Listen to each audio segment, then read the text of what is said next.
Alrighty guys, welcome back to another one. We're loading up some more 10 gauge today. This time we're doing an 1.25 ounce hunting load in 3.5 inch. We've done a 3.5 inch target load before, that was 1.1 ounce I believe, in a 3.5 inch Winchester haul. It's all fine and dandy. Sometimes you don't want to shoot magnums and you don't want to cut down, your 3.5 inch hauls because those are very hard to find, and you may not have 2 7/8 inch hauls laying around, or any split 3.5s to, cut down into 2 7/8. This video was a request of Benny. He sent me some of these PT1044 Wads from Ballistic Products. Now, these are not available right now, but from what I've gathered, Ballistic Products has acquired the entire line of PT Wads, and Claybuster will be producing them in the United States. They just haven't come back on the market yet. If you guys have never seen a 2 7/8 inch 10 gauge haul, they used to be the standard about 90 years ago now, actually. Pre-1934, the 2 7/8 inch 10 gauge was the large bore of the shotgun world, aside from the 8 gauge, which was no longer in favor by that point.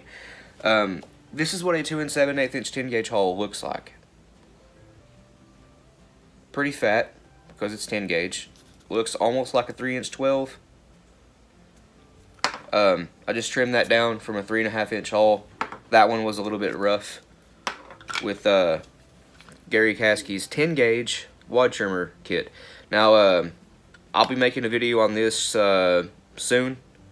You guys just stick around for that. This thing is pretty cool. If you're a 2 7/8 inch 10 gauge guy, you pretty much need that kit. I'll put it that way. So anyway, let's get started here. This haul has a Shadot primer in it. Whoever loaded these in before, obviously used Shadot primer, so that's what I'm going to be going back with. I'm going to knock it out. This is a de-priming punch for my reload all. This is set up in 10 gauge that I converted from 12. Just use a Dremel to hollow out the final crimp tube until a 10 gauge haul fit just like a 12 gauge haul normally would. And I also used a Dremel and a flat file to open up the shell holder plate in order to fit, the 10 gauge haul. This was sent by Jim Akers. It's literally a bolt-on de-priming punch. That knocked the primer out.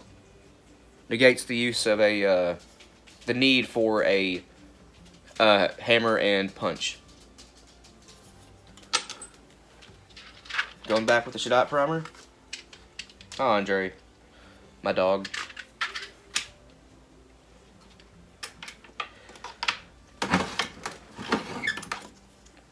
New primer installed. Now, I guess I forgot to resize that. That's okay. Neck resize ring. PVC pipe, about 4/5 inch diameter, and 1.5 inches long, something along them lines. I forgot what the measurement actually is. It's been so long since I've had this stupid thing. The PVC pipe. Now, these hauls have an all brass base, which makes them very easy to resize.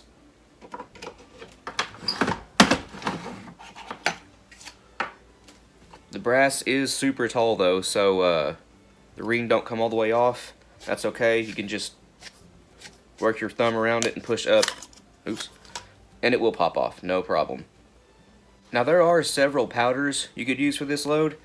Winchester WSF, Hodgdon long shot, Clays, blue dot, green dot, red dot, they'll all work here. The list goes on.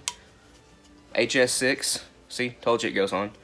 But the powder I'm using is Winchester WSF, using 32 grains of it.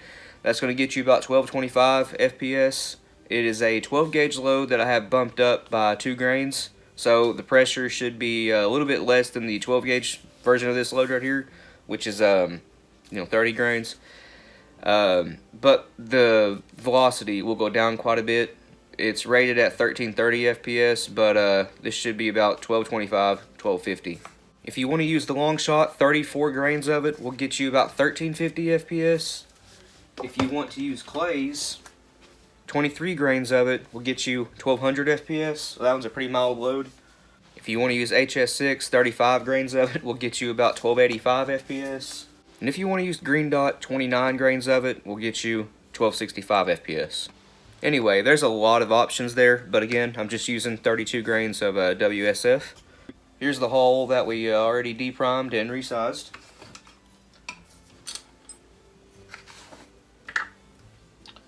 Using the Lee 2.2 cc dipper here as always, because that's the only one I have. There's 29. Should be 32 right there. Double check it. It sure is. Now we need an X10X gas seal and a 3/8 inch fiber cushion wad. I'm going to put in one at a time, not both at the same time. I'm going to tape it down. 3/8 inch fiber cushion wad. Tamp that down. I'm using Gary Caskey's 1/2 inch wad tamper here.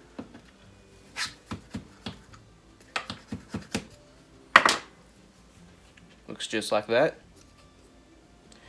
That was a 1/2 inch fiber cushion wad that I trimmed off 1/8 of. Now the wad is the PT1044 Wad. That goes over top the fiber cushion. A little bit tough to get in there. I got it. We need two 16 gauge Maxi Nitro cards. These are the 135 or 135, which is basically 1/8 of an inch. Need two of those. This wad is a light capacity wad for the 10 gauge lead wad, but it still holds an incredible amount of lead. But we only need it to hold 1 1/4 ounces. That's what the 16 gauge nitro cards are there for. And I have 1 1/4 ounces of 7.5 shot in here. You could use whatever size bird shot you want.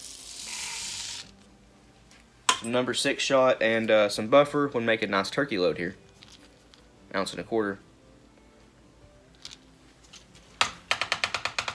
One more thing, just to help with the crimp, we're using a 10 gauge nitro card. It's 70 thousandths thick. I tore it in half, so it's 35 thousandths right on top. And that's just to help with the crimp. One of the pellets popped up. That's okay. I'll put it back in the bucket. Looks just like this. Ready to crimp it. It helps if you pinch in. I'm using the Lee Load-All. To crimp with your fingers, just like that, to help it along. Don't add way too much pressure here because it's got a very soft wad column right here, and you can crush the hulls. That'll happen on a mech too, not just the Lee. Alright, back station of the Lee Load-All. It's the 6-point. Looks just like this.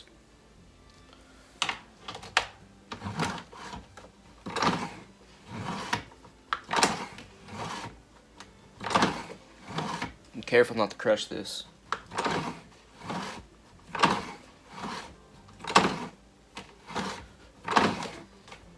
Alright, that's pretty good right there.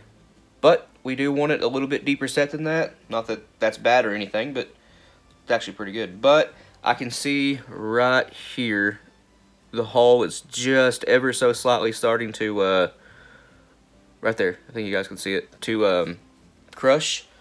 But we're going to prevent that. I'm going to grab a Lyman 525 12 gauge slug and set it right on top here, and then give it some more final crimp, and that will prevent the hull from crushing and get us a much deeper crimp.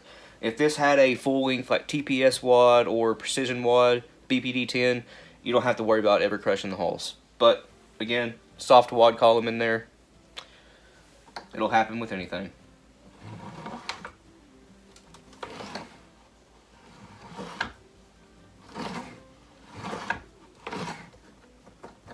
Very nice.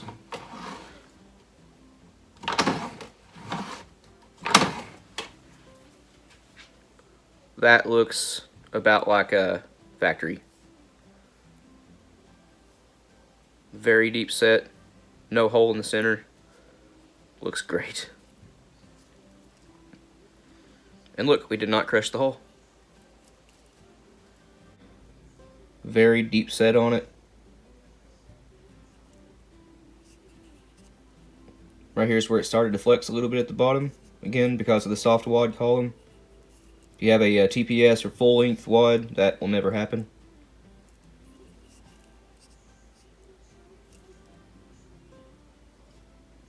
Fioki. Alright, so Benny, if you're watching this, I tried to find some 1 ounce data for WSF and Longshot. That's the two powders you told me you have, that I have, and it's just not out there. I cannot find it. I had intended on doing a 1 ounce load here, but I guess I'll have to do some more digging. Now, you can totally do it with powders like Clay's, your Winchester Super Target, not Super Field.